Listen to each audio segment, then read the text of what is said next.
Assalamualaikum warahmatullahi wabarakatuh.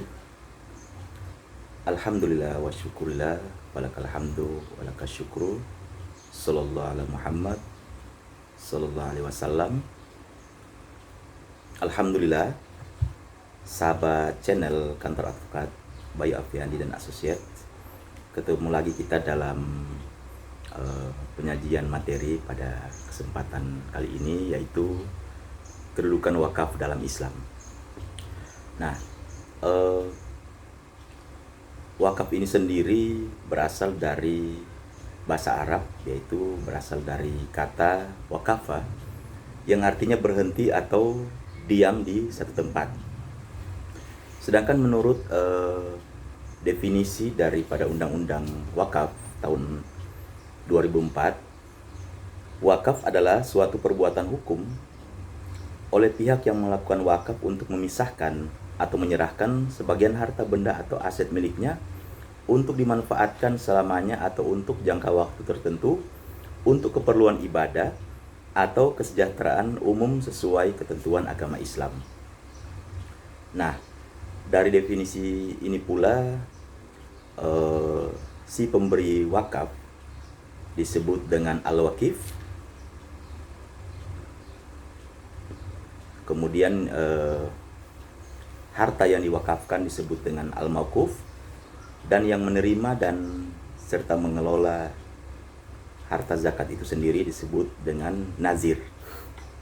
Nah, kedudukan wakaf ini dalam agama Islam merupakan ibadah, di mana faidah atau keistimewaan daripada wakaf itu sendiri dapat kita lihat dalam surat Ali Imran ayat 92, di mana Allah menjelaskan, tidaklah tercapai oleh kamu kebaikan atau kebaktian yang sempurna sebelum kamu sanggup memberikan atau membelanjakan sebagian daripada barang yang kamu cintai. Nah, wakaf ini juga sejalan dengan hadis Rasulullah SAW, di mana Rasulullah bersabda bahwa apabila manusia meninggal dunia, maka terputuslah semua amalnya kecuali 3 hal. Yang pertama, sedekatun jariyah. Yang kedua, ilmu yang bermanfaat. Dan yang ketiga, anak soleh yang mendoakan kedua orang tuanya. Nah, perihal wakaf ini tentunya apabila diwakafkan, diberikan harta benda daripada si pewakaf ini untuk kemaslahatan umat, untuk kesejahteraan sosial, dan dapat diambil manfaatnya oleh orang banyak, tentunya sepanjang harta benda itu atau harta yang diwakafkan itu dipergunakan oleh orang, diambil manfaatnya oleh orang banyak, maka sepanjang itu pula pahala mengalir kepada orang yang memberikan harta wakaf tersebut. Nah, sebelum periode lahir daripada Undang-Undang Nomor 41 Tahun 2004 tentang wakaf, kami mencatat bahwa regulasi atau payung hukum perihal wakaf ini sendiri masih sangat minim. Di antaranya ada Undang-Undang Nomor 7 Tahun 89 tentang peradilan agama, ada juga PP Nomor 28 Tahun 1977, dan ada juga Instruksi Presiden Nomor 1 Tahun 91 tentang kompilasi hukum Islam, di mana karena minimnya payung hukum atau regulasi hukum pada saat itu, periode sebelum lahirnya undang-undang tentang wakaf ini, maka banyak terjadi problem, banyak terjadi sengketa di kemudian hari, di mana awalnya si al-wakif atau orang yang memberikan harta bendanya untuk diwakafkan ini berniat memberikan hartanya untuk dimanfaatkan oleh orang banyak. Namun di kemudian hari pihak ahli waris daripada si pewakaf atau al-wakif ini mengklaim bahwa harta benda yang telah diwakafkan tersebut masih merupakan milik mereka. Hal ini terjadi karena pada saat penyerahan benda wakaf atau al-mauquf tersebut, tidak disertai dengan dokumen-dokumen hukum yang penting pada saat itu, sehingga hanya berbentuk lisan saja dan tidak ada dokumen hukum pada saat itu. Sehingga apabila dikomplain di kemudian hari, tentunya ini bisa merugikan bagi orang yang memberikan wakaf tersebut serta masyarakat atau umat yang sedang menikmati atau mengambil keuntungan daripada barang yang diwakafkan tersebut. Nah, periode lahirnya undang-undang wakaf itu sendiri juga dibarengi dengan regulasi yang lain. Jadi kami mencatat ada beberapa aturan mengenai wakaf itu sendiri. Yang pertama tentunya Undang-Undang Nomor 41 Tahun 2004 tentang wakaf dan penjelasannya. Kemudian yang kedua, Peraturan Pemerintah Nomor 42 Tahun 2006 tentang pelaksanaan Undang-Undang Nomor 41 Tahun 2004 dan penjelasannya. Yang ketiga, Peraturan Pemerintah Nomor 25 Tahun 2018 tentang perubahan atas Peraturan Pemerintah Nomor 42 Tahun 2006 tentang pelaksanaan Undang-Undang Nomor 41 Tahun 2004 tentang wakaf dan penjelasannya. 4. Peraturan Menteri Agama Nomor 4 Tahun 2009 tentang administrasi pendaftaran wakaf uang. Selanjutnya yang kelima, Peraturan Menteri Agama RI Nomor 73 Tahun 2013 tentang tata cara perwakafan benda tidak bergerak dan benda bergerak selain uang. Selanjutnya yang keenam, Peraturan Menteri Agraria dan Tata Ruang Kepala Badan Pertanahan Nasional Republik Indonesia Nomor 2 Tahun 2017 tentang tata cara pendaftaran tanah wakaf. Selanjutnya yang ketujuh, Keputusan Direktur Jenderal Bimbingan Masyarakat Islam Nomor DJ.2/420 Tahun 2009 tentang model, bentuk, dan spesifikasi formulir wakaf uang dan lampirannya.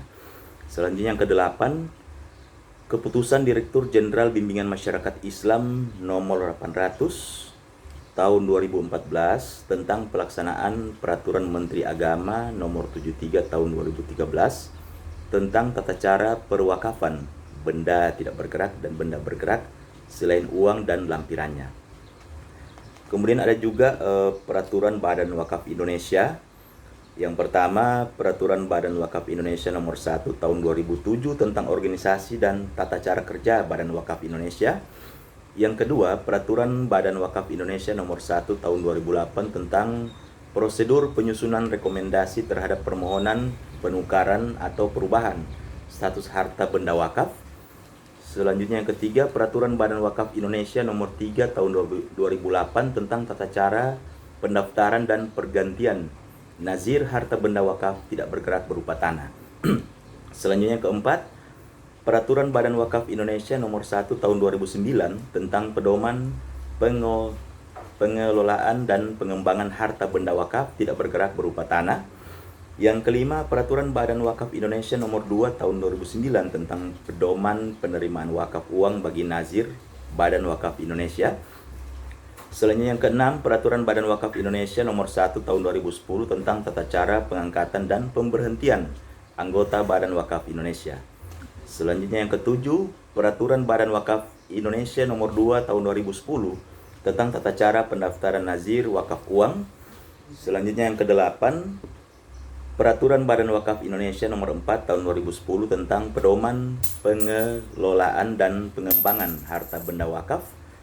Selanjutnya yang kesembilan, Peraturan Badan Wakaf Indonesia Nomor 2 Tahun 2012 tentang perwakilan Badan Wakaf Indonesia. Nah, itulah regulasi mengenai wakaf yang kami kira sudah sangat kompleks, dan tentunya dengan regulasi atau payung hukum ini tujuan serta fungsi daripada wakaf itu sendiri dapat tercapai. Dan bagi sahabat yang ingin mewakafkan tanahnya baik untuk sekolah, untuk madrasah, untuk pembangunan rumah ibadah, masjid dan musola, Maka agar di kemudian hari tidak terjadi sengketa, maka dapat datang ke kantor urusan agama yang terdekat, kemudian mengucapkan ikrar wakaf kepada nazir atau penerima dan pengelola harta wakaf tersebut, yang tentunya disaksikan oleh 2 orang saksi. Kemudian kepala kantor urusan agama membuatkan akta ikrar wakaf, yang selanjutnya akta dan dokumen-dokumen tersebut dibawa oleh nazir atau pengelola harta wakaf tersebut ke kantor Badan Pertanahan Nasional untuk dilakukan pendaftaran tanah dan dibuatkan sertifikat. Nah, sahabat channel, tentunya dengan kita mengikuti regulasi atau payung hukum yang sudah ada tentang wakaf itu sendiri, tentunya wakaf ini dapat dimanfaatkan oleh masyarakat, oleh orang banyak, oleh umat, baik untuk pembangunan jembatan, jalan, pembangunan sekolah, madrasah, pembangunan rumah ibadah, dan pembangunan musola, yang dengan demikian tujuan awal daripada si pemberi wakaf ini dapat terpenuhi, di mana harta yang diberikan untuk wakaf itu sendiri dan dimanfaatkan, diambil keuntungan oleh umat, oleh orang banyak, maka pahala tersebut terus mengalir kepada orang yang memberikan wakaf tersebut atau al-wakif, dan tentunya masyarakat atau umat dapat menikmati harta wakaf tersebut tanpa ada gangguan dan tanpa ada sengketa di kemudian hari. Nah, sahabat channel, inilah materi tentang kedudukan wakaf dalam Islam. Terima kasih, salam sukses. Assalamualaikum warahmatullahi wabarakatuh.